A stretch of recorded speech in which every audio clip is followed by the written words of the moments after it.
Morning, Mike. You good? Yeah, very well indeed. Some miserable news around this morning.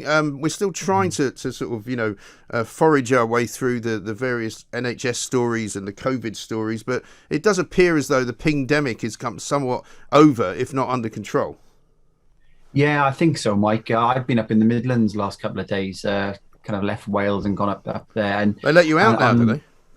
yeah, they Blimey. just about letting us out, Mike. So I've been up there, and loads of venues that I've visited. QR codes were still up there, but none of the businesses are asking you to scan in. I didn't see anybody scanning in myself. So I think that's probably where we've seen this mass drop in people scanning into places. Because obviously, if you don't scan in, you can't get pinged. We know people have been taking the app off as well. So I Well, it's think interesting. I mean, there's I was in a probably pub yesterday, funnily enough, where I don't go that often, and they had still had a sign at the sort of entrance saying, "Please wait to be seated." We went and sat down, and then there was a QR code on the table, but nobody mentioned it and nobody said anything. And I presume that nobody's being asked to enter those anymore anyway. no, that's the experience I found when I was over there. And Wales last Saturday, Mike, they did bring in what England's coming in from Monday, where if you are pinged and you've kind of had two jabs, you don't have to kind of it's always been guidance to self isolate with the app as well, Mike, because it's not a legal requirement unless you're phoned up. So I think we've seen that. I think some of the other stories though that have come around with the stats this week is the NHS waiting times, and I think we've got this thing that might happen over the next few years of the NHS waiting times getting over 10 million. But the only way they can get up that high, Mike, is what we've estimated, I think, is around 7 million people are undiagnosed in the system at the moment, which would add to the figures. And we had new figures out yesterday showing record numbers at about just under 5.5 million. But the problem, Mike, and you've been highlighting every day, is that you can't enter the system. And before the pandemic, you'd get about 1.6 million people entering the waiting list system every month. Right. That's still below that level now. And the reason being, Mike, is you can't get to see a GP to be diagnosed. No. So the Well, I waiting mean, list figure you will is have going to heard get if you were worse listening. and worse. Well, you would have heard if you were listening to us yesterday. A number of people who have actually taken, ill individuals, patients, effectively, to GP surgeries, only to be told that they can't come in, and they either got to wait outside or they got to go back and sit in their car and wait for somebody to ring them. I mean, it's extraordinary. Yeah, and I've been hearing stories, Mike, as well, about where if you go to see, you phone up your GP, you've got to prove you're not having COVID. So you've got to get a negative test before potentially they would see them. So it just seems rather bizarre that you've got to prove that you're not ill before you can see a GP. And, I know. and that's the whole purpose of a GP, Mike, isn't it? Well, I would have thought so. I mean, the doctor won't see you now is now the phrase rather than the other way around. It seems absolutely ridiculous.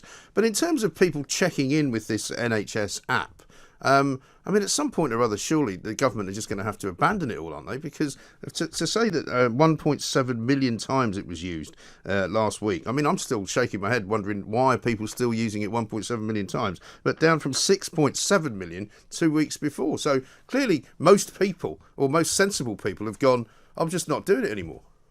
Yeah, I think public confidence has gone from the app now, Mike. But the app has less kind of importance now, I suppose, than what it had when the app was first mooted, because we didn't have kind of vaccines in those days. So basically, it was a case of how do we control the spread of the virus without locking everybody in permanently, which is kind of what they seem to be doing in Australia at the Yes. moment. And so now, majority of the population, over 90% of adults have had a single dose.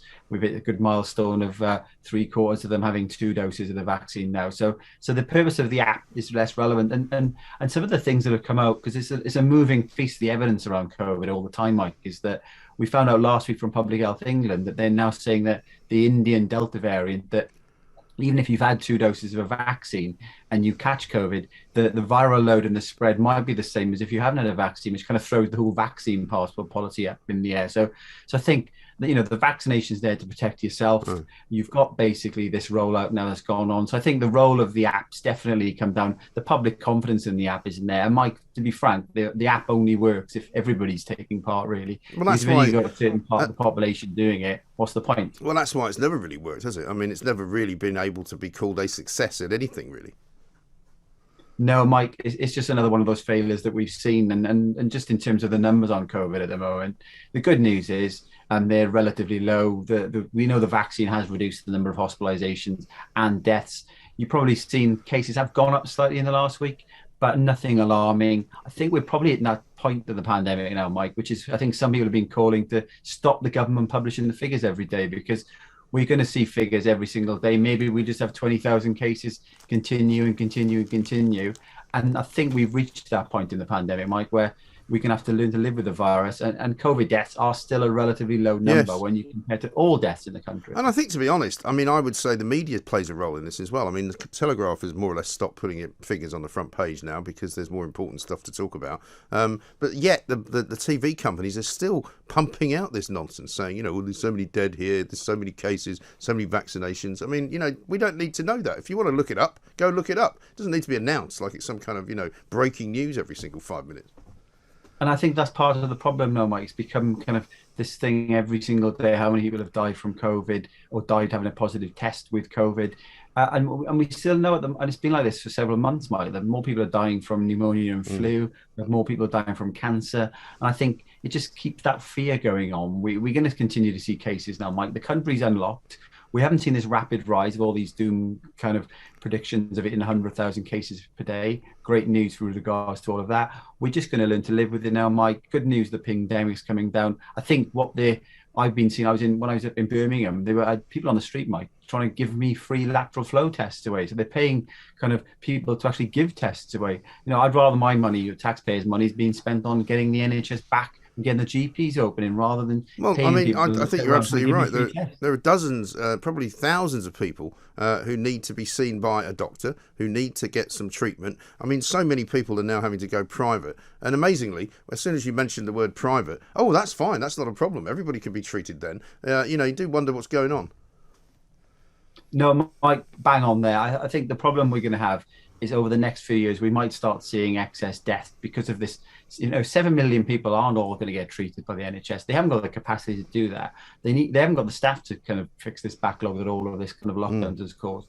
I think the problem we're going to have, Mike, is we're going to see in the figures, sadly, it probably isn't going to be as big as we saw with COVID, with these large numbers of excess deaths, because there'll just be a small number probably every week above normal. But there's going to be many people, Mike, now over the next few years who are going to sadly die because they can't get to the NHS. And that's probably, you know, a huge tragedy that's waiting to come. Yes, and I think that's exactly where the NHS is getting it wrong. Jamie, great to talk to you. Thanks very much indeed. Jamie Jenkins, independent statistician.